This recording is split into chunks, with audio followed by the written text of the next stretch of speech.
Today we will say something about the concept of normalcy, a normative concept that has been widely disputed in the psychotherapeutic circles, where people basically grapple with the idea that psychodiagnostics do not know what mental health is and what mental illness is. There is no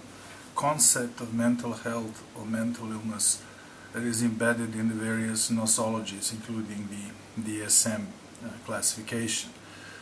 So mental health practitioners face this dilemma whether to try to conceptualize an idea of normalcy and work towards it with their clients, and whether to stick to some kind of operational practical criteria of determining pathology, such as those embedded in the nosologies and the DSM and the other classifications, or to simply go with the flow and, as some say, help the clients, help the patients, whichever way you call the people you work with, help them with their problems without thinking too much about whether this is pathology or whether this is part of a normal range of psychic experiences. One of the problems with letting go completely of the concept of normalcy is that we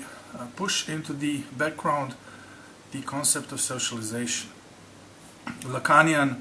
psychoanalysts insist that normalcy is in fact socialization, and it is created by socialization. It is a social construct, and it is the sort of thinking and feeling and the sort of value system which is considered by the society as the most productive and most morally sound.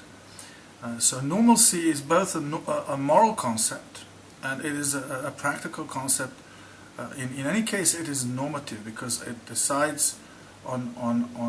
what is desirable. It is based on a social ideal of what an ideal person, an ideally socialized, an ideally resilient, an ideally balanced, an ideally loving, an ideally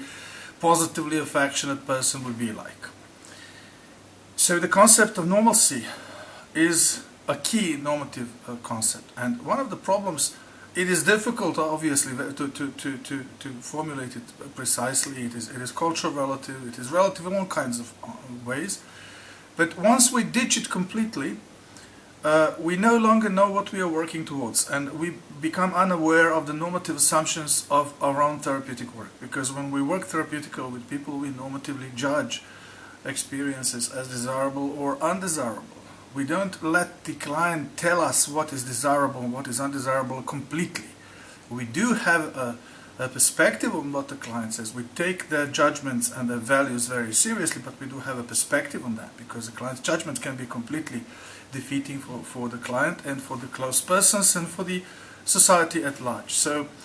we do need to have, in any case we do have a concept of normalcy, but if we give up the idea that we should try to formulate it increasingly precisely, increasingly comprehensively, if we abandon the philosophy of psychology because it's too difficult, as some practitioners say, let's leave it to the specialized journals, let's not engage in it because it's just too unfathomable. If we do that, then we have completely destroyed the concept of psychotherapy, because our psychotherapy is no longer psychotherapy. It is now an arbitrary process which is highly subjective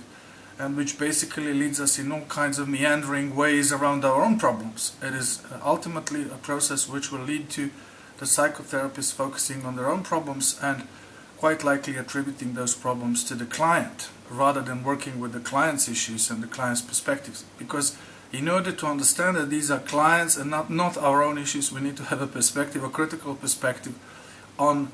those issues. And for us to have that perspective, we must first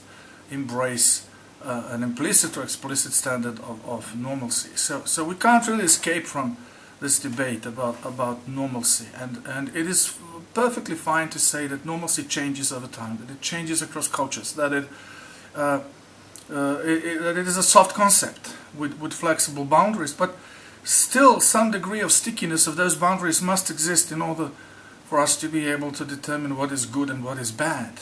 Because without a fundamental distinction between what is good and what is bad, what is justified and what is unjustified, what is proper and what is improper,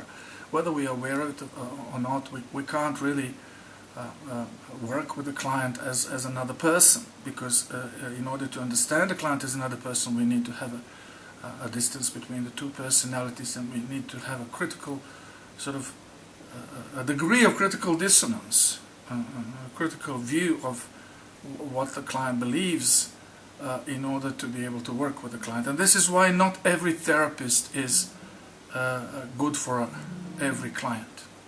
because we need to work with clients and clients need to work with us in a way which allows clients to improve and change in a positive way by following the normative